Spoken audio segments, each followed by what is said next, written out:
Welcome to Jay's Grass Fed Podcast, episode 9. And this is the weekly updates. So, welcome. If you're watching this, thank you for your support. And it's the beginning of January. And well, it's the beginning of January 2023, and off to a great start. Got some just planted some short day onions in the ground. They came in the mail from Kentucky. Some organic onion sets. So there's short day onions and long day onions, and also intermediate onions. I won't get into all of it, but basically just so you have the basics: short day, intermediate, long day, and they go into each category determined upon how many hours the bulb, hours of sunlight the bulb needs to, or the onion needs to start making a full bulb. And short day onions only need about like 10 to 12 hours of daylight to start going up to a full bulb. And the long days are anywhere from like 15 to 16, 15 to, like 14 to 15.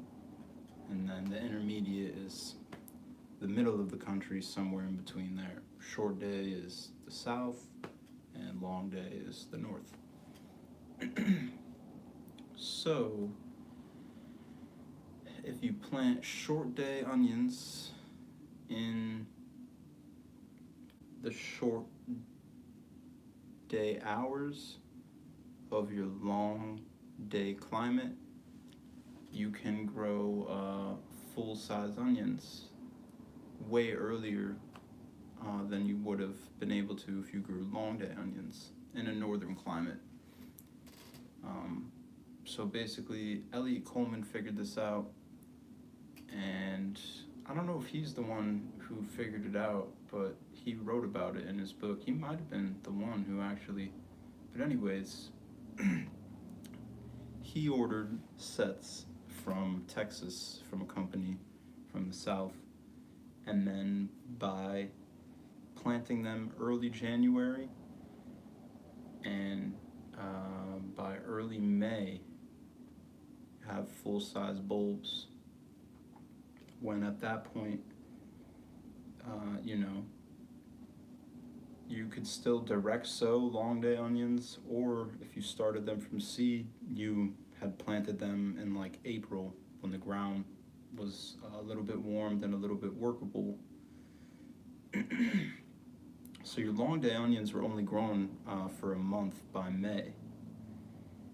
And then to have a harvest of full-size onions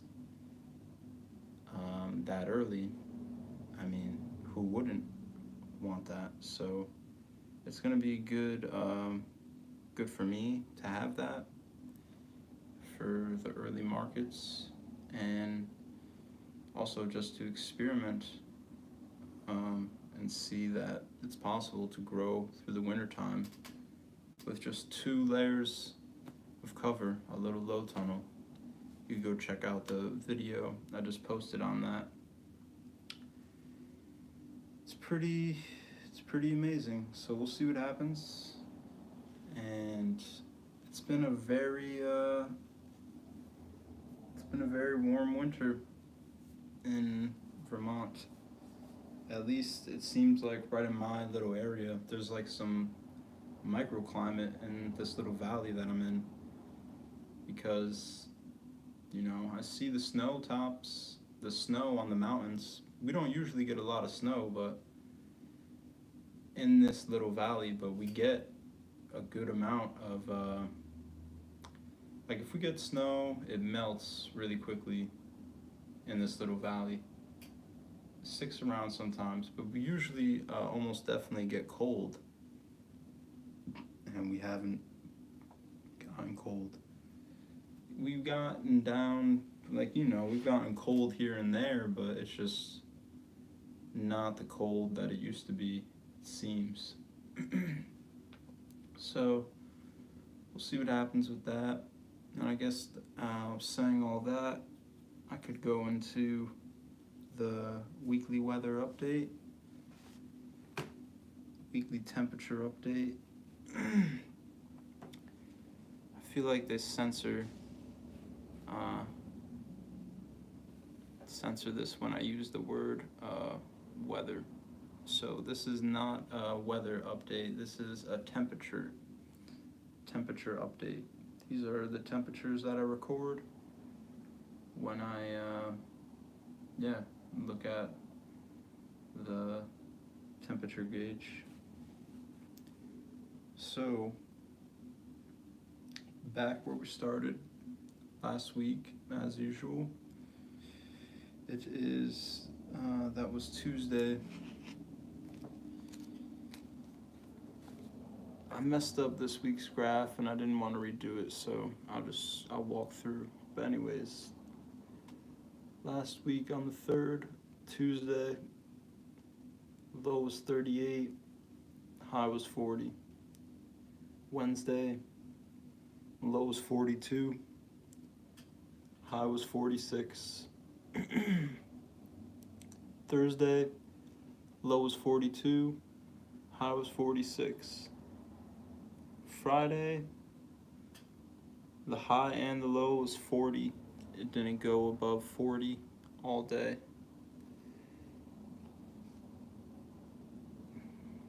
Saturday, the low was 36, high was 44. Sunday, low was 23, high was 35. Monday, the low was 31, high was 34. And today, the low was 34 and the high was 37. So, I mean, in the second week of January, kind of show you where I messed up, but because it came to the 40, that on that one day both temps came to the 1 dot, and so I went from 36 low and I drew a line by accident over to 35 high for the next day. So if you can see good where the two scribbles are, that's where the line shouldn't be, and then the rest is correct. But anyways, so the second week of January, to be in the 40s is pretty wild. It's just been some temp whiplash. It always is, but usually with more colder, like not on the warm end. We had, I mean, I went over this in the last one, but it's just been very, very warm, but taking advantage of it where I can. So just staying productive outside, outdoors, and getting ready for the springtime. Got a few notebooks.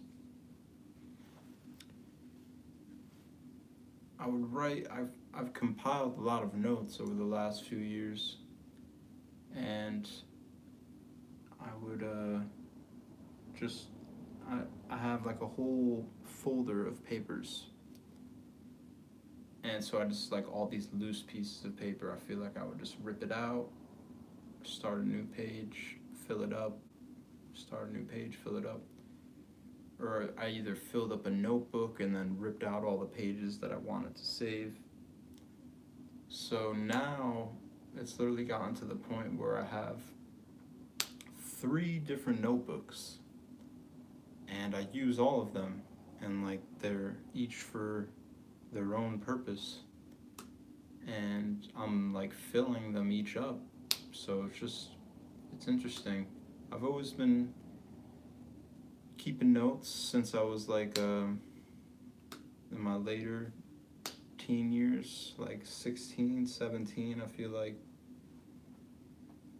maybe even 15, just kind of been keeping some form of notes, and then like went in and out of it, but kind of been, keeping notes steadily again for the past few years, and now it's just like to the point where I have 3 different notebooks.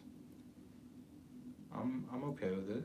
I find it interesting, and yeah, it's kind of cool. So seedlings are growing good. I don't want to move the camera because it goes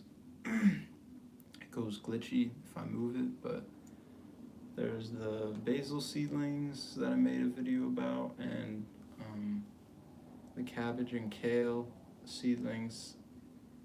I planted them way too early. I just got a little bit too eager, and they're all really leggy, and they're like falling over. So we'll see what happens with that. But I'm just gonna keep on letting them grow, and then I have onions that I'm starting from seed, and they all sprouted successfully. Way more success than last year with trying to start onions from seed. And these will be my long day onions, like I was saying. So these will go in the ground right in April, harvest the short day ones in May, and then we'll get another harvest of onions by, I don't know, around 100 days from when they're planted, or a little bit less because they're not directly from seed. And then I'm going to try to start some leeks too. There's a whole bunch of seeds that I want to keep starting, but I have limited space, so I have to start what is right for the correct time. Like I'm still I just wanted to keep on testing out the lights, so I was like, oh yeah, maybe kale and cabbage on a leaf day, and it's just like, well, by the time that they're ready in like about 6 weeks, even if I push them to 8 weeks, it's still not going to be good for them to go out. So I'm going to try to keep them growing though, and who knows, with as warm as it has been, maybe it will be time for them to go out, and I'll have the plants ready, and I would just put them under the 3rd little tunnel now that I have not filled up with plants, and yeah, then just have a whole bunch of early kale and cabbage. Who knows? So, but the onions are coming up nice, and that's one other thing that I could talk about is saving seeds in mason jars. Like basically, just through research that I've done, if you just save your seed, like after you open a seed package, just keep it cool, dry, dark, and in an airtight, concealed container, and they'll last way longer than they would have if sorry, it's really dry, need some water. They'll last way longer than if you didn't put them in a jar and left them out in the light. So that's cool, because those onions were just from last year, and it said that onion seeds are only supposed to last 1 year, so it doesn't look like they've lost any germination rate after a year of keeping it in a airtight jar in the dark, cool, dry. So that's another observation. And what else? I got permission to plant some apple trees, so I'm gonna try and do some first year grafting. We'll see how that goes. And yeah, I'm just looking forward to planting some fruit trees and establishing some perennial beds, mini propagation station, just getting a jump on the early season. Who knows, I might put up a 4th tunnel just to get an early start on everything. And I was thinking, it's funny, the lady who interviewed my farm last year, she was just like, you'll just wait and see, like, you just want to go bigger and bigger, like, after your first season of, like, selling. And I'm like, oh yeah. And then sure as sugar, it's like, yeah, you want to go bigger and bigger. And then this quote came back from Elliot Coleman, and it's just something I gotta remember and stick to. And it said something along the lines of, maintain the smallest amount of land possible and or tend to the smallest amount of land possible and tend to it exceptionally well. So I think that that's a great motto, and it's probably something a lot of growers get away from. And obviously you want to grow more food, so you need more space. But I mean, with the situation that I have, I'm this season really going to test the limits of how much food you can possibly grow on a small, very, very small scale operation. So we'll see. And I hope everyone stays tuned. And if not, that's cool too. So I'm gonna go grab some water, grab some tea, and unwind for the evening. So that's Jay's Grass Fed Podcast, episode 9. Stay tuned for next week. Stay tuned for new videos coming up. And one love, wholeness. Blessings. Thanks for everyone's support, as always.